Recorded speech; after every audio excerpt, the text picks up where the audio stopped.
too independent for radio and not handsome enough for TV, it's the Walt Bonetti Podcast. Welcome to episode 28 of the Walt Bonetti Podcast for February 13th. The Walt Bonetti Podcast is brought to you by the Original Italian Pie of Kenner, 3600 Williams Boulevard. You can dine in or call them 469-4999, and they'll have your order ready for pickup, or they will deliver it to your home or your business. On today's podcast, a local doctor has encouraging news in the fight against Alzheimer's. Another reason for men to eat McDonald's French fries. Police arrest other police officers. A Tennessee couple's selfless act saves at least 2 infants. And the New Orleans City Council will do what I told you it should have done weeks ago. But hey, the wheels of government turn slowly, right? But first, these quick hits. It was a huge win last night, huge, for LSU basketball at number 5 Kentucky. LSU won on a tip-in at the buzzer. The Tigers were down at the half but came back big, and it was LSU's first win in Kentucky in a decade. Huge news going on at LSU basketball. So congrats to Will Wade and the boys over there. A suspect wanted for murder went to the Orleans Parish Jail with his attorney to turn himself in, but was turned away because he didn't have identification, proving that he was the killer. Frank Sams Jr. is accused of killing a New Orleans East convenience store clerk and didn't have ID, and the deputies refused to process him. Deputies told a reporter that Sams gave multiple spellings of his last name. Again, his name is Sams. S-A-M-S. How many different ways can you spell that? It was only after his attorney produced a copy of a news article with Sam's photo that deputies decided to process him. A Tennessee mother was told early in her pregnancy that her child would not live long after birth due to a rare brain condition. The woman, Krista Davis, and the baby's father, Derek Lovett, decided to carry the baby to term anyway, and they decided to donate the baby's organs to other children. Their baby, Riley, was expected to live for only an hour after birth. Instead, the baby lived a week. After Riley's death, 2 children were allowed to live with a pair of donated heart valves. Riley's lungs were also donated to research the disease that took her life, anencephaly.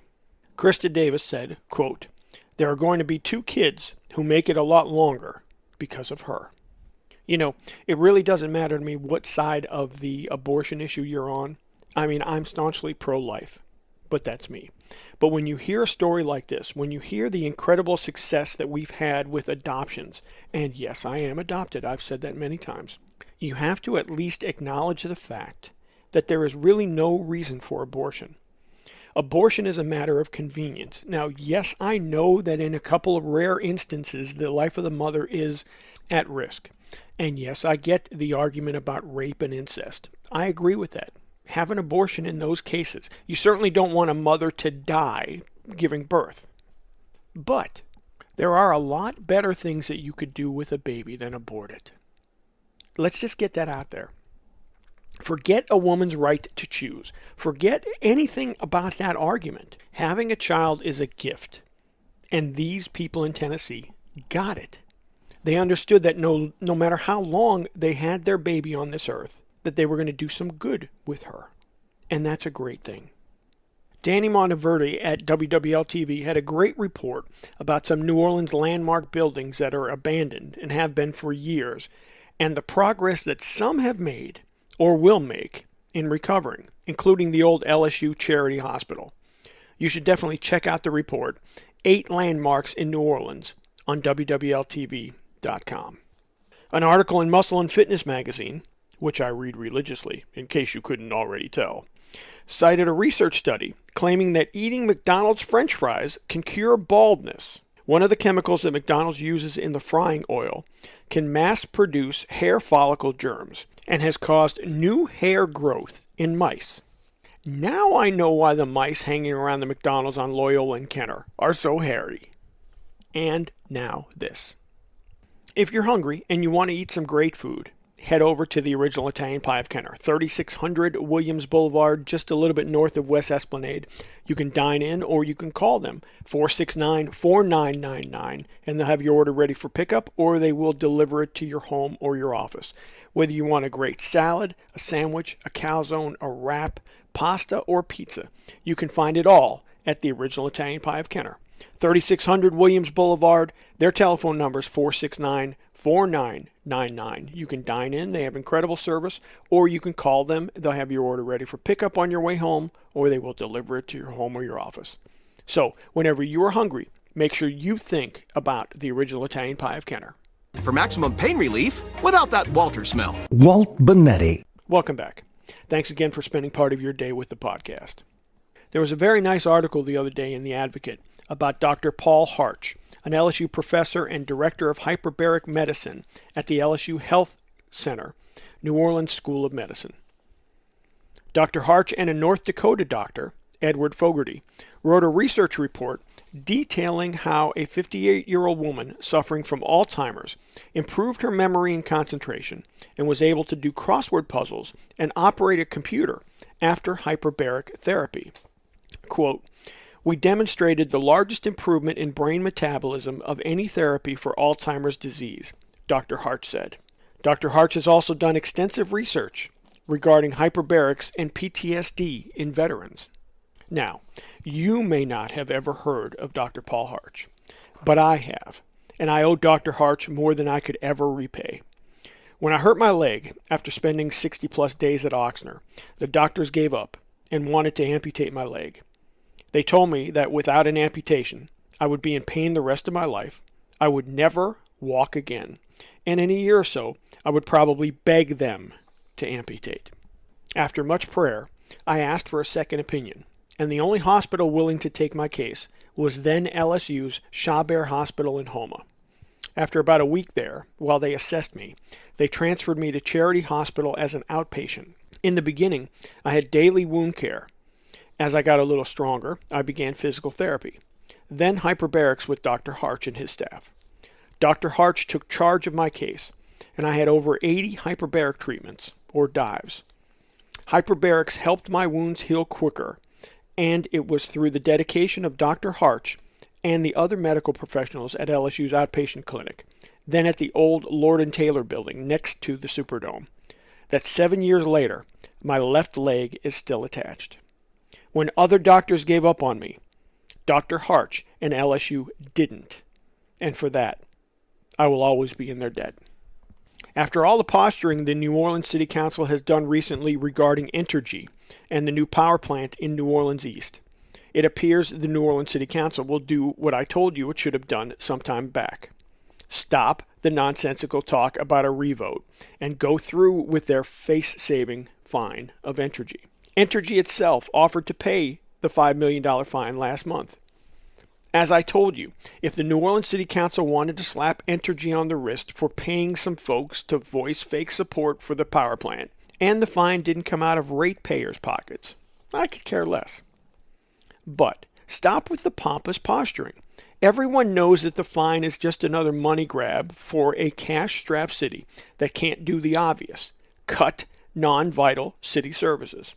And trust me, $6.5 million for cameras, some of them focused on abandoned areas where idiots dump trash and tires, is non-vital services. At least the New Orleans City Council is already earmarking the $5 million to go to the Sewage and Water Board before Mayor Cantrell can get her hands on it for more dump cameras or meditation rooms.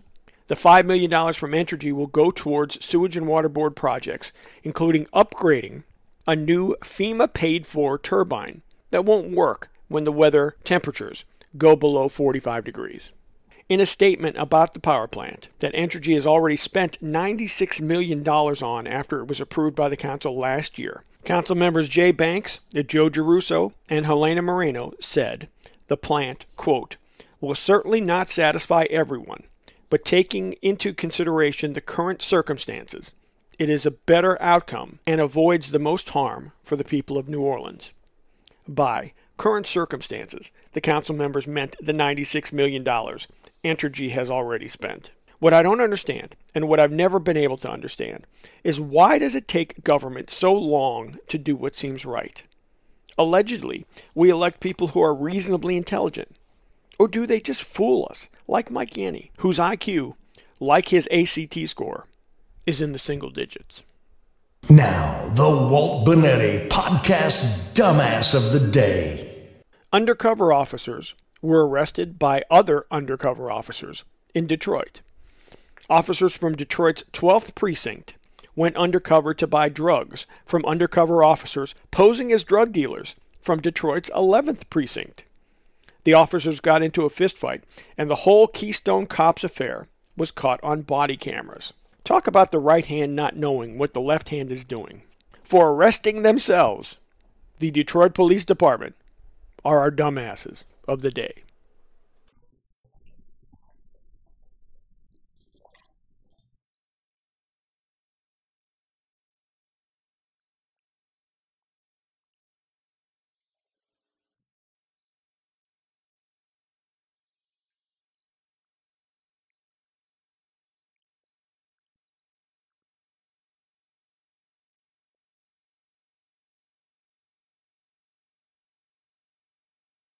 A Florida man is in jail after assaulting his girlfriend with a burrito.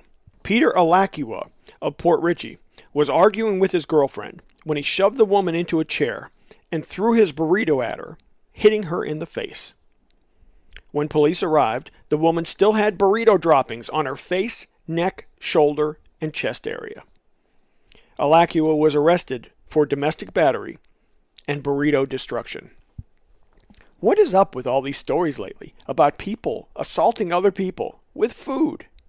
We had the thing the other day with the pork chop. Now a burrito. Stop playing with your food and stop assaulting people with it. Eat your food. It's a burrito. A St. Landry Parish substitute teacher is in jail again on alleged sex charges. Tara Richard, 37, was arrested in January for having sex with two male students, age 15 and 16. Yesterday, she was arrested again for having sex with the same two students. She is charged with 2 counts of carnal knowledge of a juvenile. Look, I know I criticize Jefferson Parish's sexual predator-in-chief Mike Yanni a lot. I get that.